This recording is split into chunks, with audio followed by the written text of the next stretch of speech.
बच्चों, कैसे आप सभी? मुझे आशा है कि आप सभी अच्छे और खुश होंगे। चलिए आज हम पढ़ते हैं पाठ 2 खेलों का महत्व। करते हैं इसकी शुरुआत। सबसे पहले पढ़ते हैं हम पाठ परिचय। प्रस्तुत पाठ में खेलकूद के महत्व पर प्रकाश डालते हुए यह भी बताया गया है कि खेलकूद को आधुनिक शिक्षा में पाठ्यक्रम का भाग कब बनाया गया। इसके अतिरिक्त यह भी स्पष्ट किया गया है कि विश्व स्तर के खिलाड़ी किस प्रकार बनते हैं। ठीक है, करते हैं इस पाठ की शुरुआत। आइए कुछ करके सीखें। दिए गए खेलों को पहचान कर इनके नाम लिखिए। ठीक है, खेल शब्द का अर्थ है हिलना डुलना अथवा गति करना। क्या है? हिलना डुलना अथवा गति करना। अतः शरीर के व्यायाम हेतु खेल कूद का विशेष महत्व है। विभिन्न खेल शरीर की गति को, नियमों को बांधने से ही अस्तित्व में आए हैं। अधिकांश ही लोग खेलों का आनंद लेते चले आ रहे हैं। अतः खेल की सामान्य परिभाषा नीचे दी गई है। नियमों के अधीन कोई भी शारीरिक अथवा बौद्धिक प्रतियोगिता खेल कहलाती है। ठीक है, अधिकतर खेलों के लिए 2 अथवा 2 से अधिक खिलाड़ियों की आवश्यकता होती है।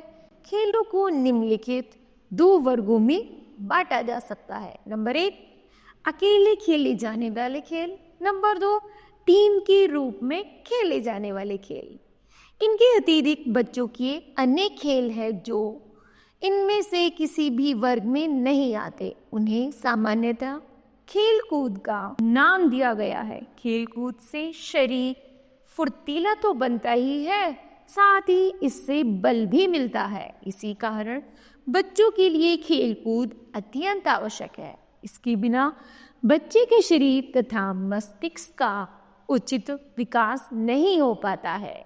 इस तथ्य को आदिकाल से ही मानव समाज ने समझ लिया था।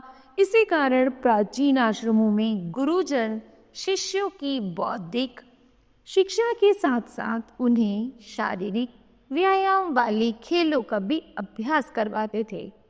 इन्हीं खेलों में युद्ध कलाएं भी सम्मिलित थे। युद्ध कलाएं होती थी ना प्राचीन समय में कि एक दूसरे खेल के साथ, जैसे युद्ध कि एक टीम दूसरी टीम से लड़ेगी युद्ध तरह, जिससे आज जैसे आज कुश्ती होती है उसी तरह वहाँ पर क्या होता था, युद्ध कलाएं भी खेली जाती थी। वास्तव में शारीरिक व्यायाम का आरंभ स्वस्थ शिक्षा के रूप में 700 वर्ष पूर्व यूनान में हो गया था। स्थान स्थान पर किशोरों तथा युवा लड़कों के लिए व्यायामशालाएं बनवा दी गई, जहां उन्हें स्वास्थ्य संबंधी शिक्षा दी जाती थी। यह युवा बड़े होकर सैनिक बनते थे। इन व्यायामशालाओं में इन्हें थाली की आकृति की एक वस्तु फेंकने का अभ्यास भी करवाया जाता था। इस वस्तु को डिस्क कहते थे। क्या कहा जाता था इस वस्तु को? डिस्क। और इस खेल को डिस्क थ्रो कहते थे। इन युवकों को भाला फेंकने की कला की शिक्षा भी दी जाती थी। इसके अतिरिक्त दौड़ लगाने, शारीरिक ड्रिल करने तथा छलांग लगाने की भी पूरी जानकारी प्रदान की जाती थी। 18वीं शताब्दी में शारीरिक व्यायाम तथा विभिन्न खेल जर्मनी के विद्यालयों में पाठ्यक्रम का एक नियमित भाग बना दिया गया। इनको स्वास्थ्य शिक्षा का नाम दे दिया गया। ठीक है, कुछ ही समय में इंग्लैंड तथा स्वीडन के विद्यालयों में भी स्वास्थ्य शिक्षा का नियमित प्रचलन दैनिक शिक्षा की अनिवार्य अंग के रूप में आरंभ हो गया। फलतः अन्य विषय के अध्यापन के मध्य में 1 घंटे के लिए शारीरिक व्यायाम की विभिन्न गतिविधियां करवाई जाने लगी। उद्देश्य यह था कि बौद्धिक गतिविधियों से हुई थकान तथा आलस्य को नूतनता ताजगी में परिवर्तित करके छात्रों में नई स्फूर्ति जगाई जा सके। इस प्रकार स्वास्थ्य शिक्षा को विद्यालयों के समस्त पाठ्यक्रम का एक अविच्छिन्न अंग बना दिया गया। इसकी अतिरिक्त फलस्वरूप शिक्षा की परिभाषा ही बदल गई। शिक्षा का अर्थ केवल बौद्धिक विकास न होकर न रहकर शारीरिक विकास भी इसका अंग बन गया। धीरे धीरे स्वास्थ्य शिक्षा के नाम पर प्राथमिक विद्यालयों के नन्हे छात्रों के लिए भी विभिन्न हल्की शारीरिक व्यायाम तथा शिशु खेल प्रचलित हो गए। इससे शिक्षा का रुचिकर हो जाना स्वाभाविक था।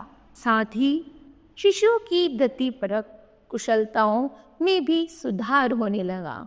जैसे जैसे शिशु विद्यालय में आकर व्यायाम करना सीखने लगे, खेल संबंधी खेल खेलने लगे, वैसी वैसी उनकी गतियों में भी सुधार होने लगा और वो भी बहुत ज़्यादा स्फूर्तिदायक शिशु बनने लगे। प्राथमिक विद्यालयों के विद्यार्थियों की माध्यमिक कक्षाओं में आने पर उनके लिए विभिन्न गतिविधियों, टीम खेलों, प्रमोद कार्यक्रम और रचनात्मक कार्यों का अभ्यास भी प्रचलित हो गया। फलतः वे दौड़, छलांग, संतुलन तथा फेंकने वाले खेलों में अद्भुत जौहर दिखाने लगे। उनका शारीरिक बल, लचक तथा प्रतिभा उभर कर सामने आने लगी। इसके परिणाम स्वरूप भी बड़े बड़े खेलों में भाग लेने में समर्थ हो गए। आयु में वे और बड़े हो जाने पर विद्यार्थियों को बड़े बड़े खेलों की उपांगिक गतिविधियों की शिक्षा दी जाने लगी। उपांगिक का अर्थ होता है कि भिन्न भिन्न तरीकों को खेलों की शिक्षा दी जाने लगी। जैसे फुटबॉल के लिए किक लगाने, वॉलीबॉल के लिए पास देने, छोटी दूरी की दौड़ तथा लंबी और ऊंची छलांग आदि। किशोरावस्था के अंतिम वर्षों की ओर पहुंचने के समय तक विद्यार्थी स्वयं बड़े बड़े खेलों में भाग लेने योग्य होने लगे तथा नियमों का पालन करते हुए खेलों को जीतने की रणनीतियों की खोज करना और उनके लिए सर्वथा संभव तथा सुगम हो गया। ठीक है। युवा होकर उच्चतर कक्षाओं तथा कॉलेजों के स्तर पर पहुंचने तक विद्यार्थी शारीरिक स्वास्थ्य तथा तनाव नियंत्रण की कलाएं भी सीख पाने में प्रवीण होने लगे तथा शांति और क्लांत से जूझकर विजय पा लेने का गुण उनमें आ जाना स्वाभाविक सी बात हो गई थी। अर्थात बच्चे इतने सुदृढ़ और मजबूत हो जाते थे कि उन्हें कोई भी आपसी तनाव या कोई भी ऐसी चीज़ नहीं छू सकती थी और वो इन सब चीज़ों से हटकर एक नए अभ्यास की तरफ बढ़ रहे थे। इसके पश्चात किसी प्रशिक्षक के अधीन अभ्यास पाकर किसी भी खेल में चमकना तथा विश्व स्तर पर नाम कमाना कोई कठिन समस्या न रही। स्मरण रहे कि हॉकी, फुटबॉल, मल्लयुद्ध, टेनिस, हैंडबॉल, स्केटिंग तथा क्रिकेट आदि खेलों में शिक्षक के अधीन अभ्यास अत्यंत महत्वपूर्ण होता है। आजकल विद्यालय स्तर पर खेलोत्सव की अपनी ही महत्ता है। एक ही विद्यालय की 2 टीमों या किसी क्षेत्र की एकाधिक विद्यालयों की आयोजित खेल प्रतियोगिताएं अपने अपने प्रांत के लिए भेजे हुए खिलाड़ी उत्पन्न करती है। प्रांतों के खिलाड़ियों में से राष्ट्रीय टीमों का चयन किया जाता है। ये टीमें विश्व स्तर की प्रतियोगिताओं में भाग लेती हैं तथा बड़े बड़े कप तथा ट्रॉफियां जीतकर अपने अपने देशों का सम्मान बढ़ाती हैं। उपरोक्त विवेचन से स्पष्ट हो जाता है कि खेलों का महत्व बौद्धिक सफलताओं से किसी प्रकार कम नहीं है। बौद्धिक क्षेत्रों में चमकने वाले सितारे साहित्य, विज्ञान, खगोल विद्या आदि क्षेत्रों में अपने जौहर दिखाते हैं, तो खेल जगत के सितारे खेलों के मैदानों और युद्ध क्षेत्रों में अपने जौहर दिखाते हैं।